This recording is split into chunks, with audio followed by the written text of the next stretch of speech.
देखो JSW steel कब आया था, 14 तारीख को आया था, यानी कि आज।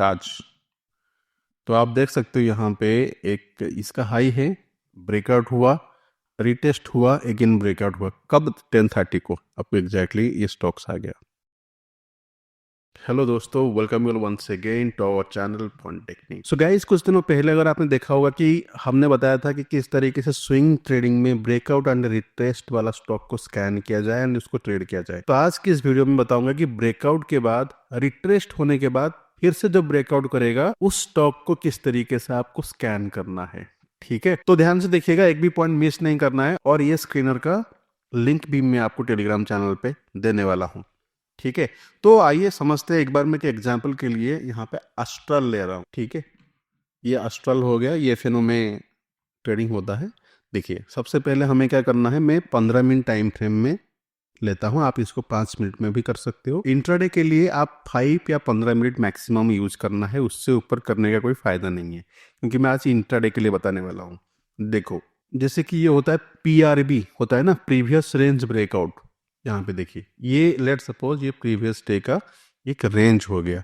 ओके, और इसका हाई पॉइंट कौन सा है? This is your high point, this is your low point. Okay, अब करना क्या है, लेट सपोज ये कैंडल ने क्या हुआ, ब्रेकआउट दे दिया, ये वाला कैंडल ने।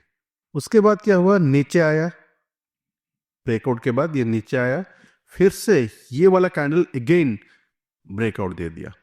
तो यहाँ पे क्या हुआ, ब्रेकआउट के बाद यहाँ पे कुछ लोग बाद में फोर्सफुली कोशिश किए फिर से नीचे लेने की, लेकिन अगेन बायर्स ने हावी होके ऊपर लेके क्लोज कर दिए।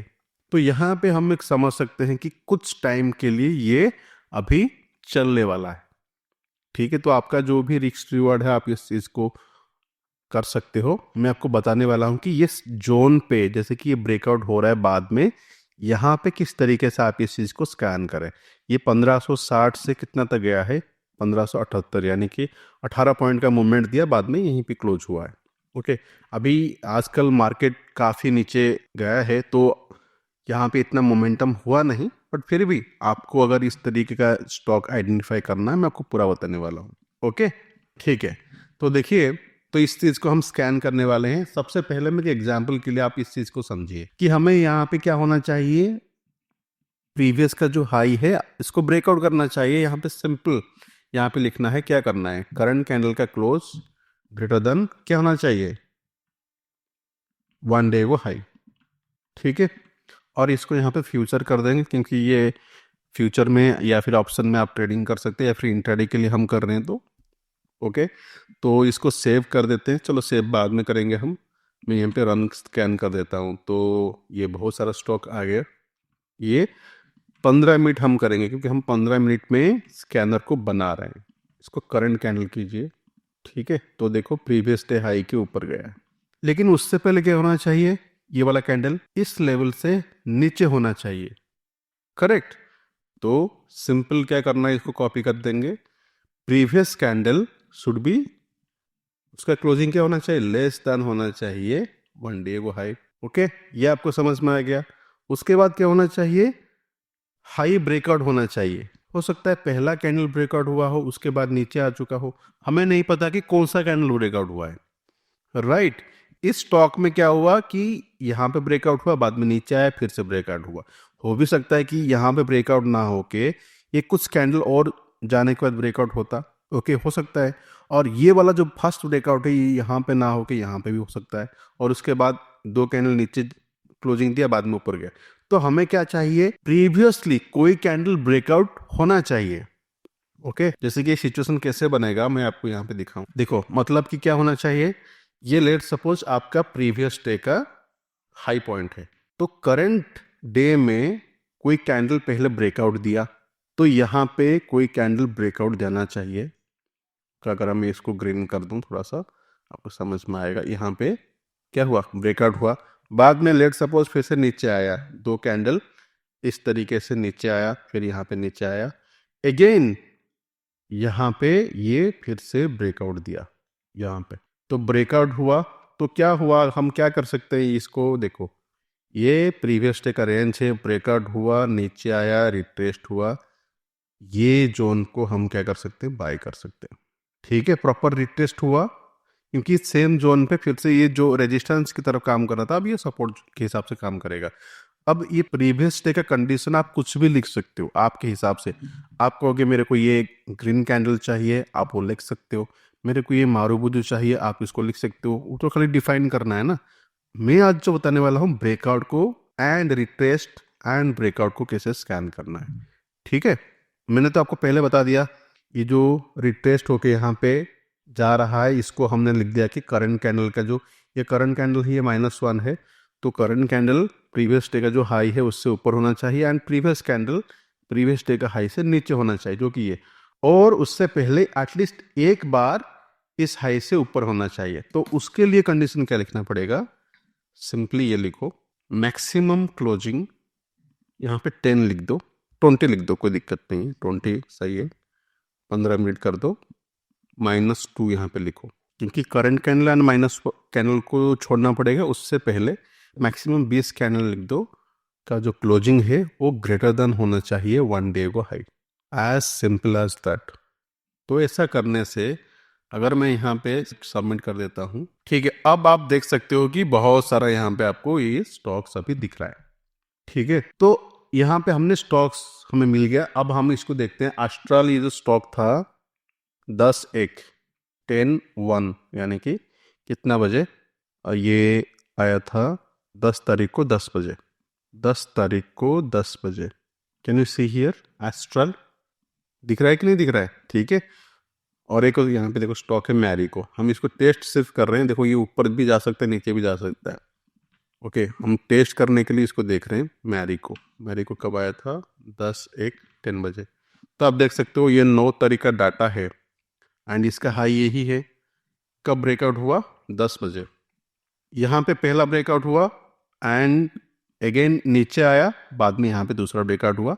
उसके बाद ये मोमेंटम दिया है 672 से, ये कहाँ तक गया है? 679, यानी कि लगभग 7 पॉइंट का रैली यहाँ पे दिया है। अगर हम यहाँ पे देखेंगे, यहाँ आप देख सकते हो। ठीक है, यहाँ से यहाँ तक गया है। मैरिको का लॉट साइज 1200 है, तो 7 पॉइंट यहाँ पे गया है। ठीक है, देखो ये आपके ऊपर डिपेंड करता है कि आप प्रीवियस डे का जैसा भी कंडीशन चाहिए, आप तो खाली ये इसके साथ ऐड करना है, राइट। मैंने आपको जो बताया ब्रेकआउट एंड रिटेस्ट को ये दिखा देगा। और यहाँ पे एक और चीज़ ऐड कर सकते हो कि आप ये वाला जो ब्रेकआउट एंड रिटेस्ट अगर क्या 1:30 या फिर 2 बजे आ रहा है, क्या आप उसको करोगे? आप इसको नहीं करोगे, राइट। तो अगर 2 बजे के बाद या फिर 1:30 बजे के बाद कोई स्टॉक आ रहा है, आप उसको नहीं चाहिए ट्रेडिंग करने के लिए, अलर्ट भी नहीं चाहिए, तो उसको किस तरीके से लिखना है? टाइम फ्रेम, यहाँ पे मैं कस्टम इंडिकेटर बता रहा हूँ आपको। टाइम फ्रेम आपको ये दिख जाएगा। ओके, मैं यहाँ पे ओके कर रहा हूँ। 4 आवर कीजिए इसको। Current 4 hour equals to first 4 hour का जो टाइम फ्रेम है, यानी कि ये फर्स्ट 4 आवर के अंदर ही आना चाहिए, यानी कि 9:15 से 10:15, 10:15 से 11, 11 से 12, 12 से लेकर 1:15 के अंदर ही ब्रेकआउट होगा, तभी आना है। उसके बाद वाला हमें नहीं चाहिए। अगर आपको थोड़ा और चाहिए या फिर कम करना, आप इसको खाली आवर को 3 आवर कर सकते हो या फिर 2 आवर कर सकते हो। आपके हिसाब से कर सकते हो इसको मॉडिफाई। यहाँ पे भी चेंज, यहाँ पे जो चेंज करोगे यहाँ पे वही चेंज करोगे। अब इसको सेव कर देते हैं। तो लाइव मार्केट में एक स्टॉक्स आ गए, इंडस टावर, तो इसको हम कॉपी करते हैं। अब देखिए यहाँ पे इसका हाई यहाँ पे, ठीक है, तो यहाँ पे ब्रेकआउट हुआ है, यहाँ पे ब्रेकआउट हुआ है। अब देखो नीचे आया, बाद में फिर से जा रहा है। ठीक है, तो आपको अभी इसीलिए स्टॉक्स दिखा रहा है। तो ब्रेकआउट, रिटेस्ट, ब्रेकआउट। ओके, तो ये वीडियो कैसे लगा आप मुझे ज़रूर बताना। तो हमारा भी अभी ट्रेडिंग चल रहा है, तो अभी देखो मार्केट रिकवर किया है, कुछ रिकवर किया है 0.3%। तो यहाँ पे एक और स्टॉक एस्ट्रल आया था, एस्ट्रल हमने शायद देखा, मैरिको भी ओके हमने वो देखा। तो यहाँ पे एग्जाम्पल के लिए JSW स्टील है, तो आप देख सकते हो। देखो JSW स्टील कब आया था? 14 तारीख को आया था, यानी कि आज। तो आप देख सकते हो यहाँ पे एक इसका हाई है, ब्रेकआउट हुआ, रिटेस्ट हुआ, अगेन ब्रेकआउट हुआ, कब 10:30 को आपको एग्जैक्टली ये स्टॉक्स आ गया। ठीक है, तो आप यहाँ पे भी देख सकते हो टाटा मोटर्स, यहाँ पे देखिए ये हाई है, ब्रेकआउट हुआ, रिटेस्ट हुआ, एंड यहाँ पे जब ब्रेकआउट हुआ वो कैंडल आपको दिखा रहा है अभी उसी लेवल पे ये सस्टेन कर रहा है। आपको यहाँ पे भी दिखाया होगा शायद 12:30 को भी जो हुआ है वो भी दिखाएगा आपको 12:30 का टाटा मोटर्स। हाँ ठीक है, और भी एक एग्जांपल के लिए मैं वो देख लेते हैं IGL। देखिए ये हाई ब्रेकआउट हुआ, देखो 12:30 को ब्रेकआउट हुआ, लेकिन इसका हाई ब्रेकआउट नहीं हो तो उसके बाद नीचे आ गया। ठीक है, तो जनरली इस टाइप का जो स्टॉक्स होते हैं तो उसका लो ही स्टॉप लॉस होता है। ओके, इंडोस्टार तो हमने देखा था, पुणे वाला एक और स्टॉक है, यहाँ पे देखिए पुणे वाला, तो ये वाला यहाँ पे देखो ब्रेकआउट, रिट्रेशन, ब्रेकआउट। ठीक है, तो हमें जो चाहिए था अभी एग्जैक्टली यहाँ पे वो मिल गया। ओके, तो गाइस ये था हमारा आज का ब्रेकआउट एंड रिटेस्ट का स्कैनर। एंड ये वीडियो कैसा लगा आप मुझे जरूर बताना। एंड आप में से कई स्टूडेंट्स मैसेज कर रहे हैं कि आप सीखना चाहते हो स्विंग ट्रेडिंग, इंट्राडे ट्रेडिंग सीखना चाहते हो। आने वाले टाइम पे हम ऑफलाइन सेशन भी आपके लिए प्लान करेंगे ताकि आप डायरेक्टली मिल के सीख सकते हो। ओके, 2 डेज का सेशन रहेगा, वो मैं आपको बताऊंगा टेलीग्राम पे। एंड हम एक पोल भी करेंगे, जिस भी सिटी से सबसे ज़्यादा रिक्वेस्ट आए उस सिटी से हम शुरुआत करेंगे। तो ये कुछ चीज़ें आपके लिए मैं पाइपलाइन में रखा हूँ ताकि learning swing trading and intraday trading में अगर आप बहुत ही अच्छा करना चाहते हो, या फिर पार्ट टाइम हो या फिर फुल टाइम के लिए, दोनों ऑफलाइन एंड ऑनलाइन के लिए हम कुछ प्लान कर रहे हैं आपके लिए। ठीक है, okay guys, so that's it in this video को डेफिनेटली लाइक करना एंड शेयर करना दोस्तों के साथ। Thank you so much, see you soon, bye.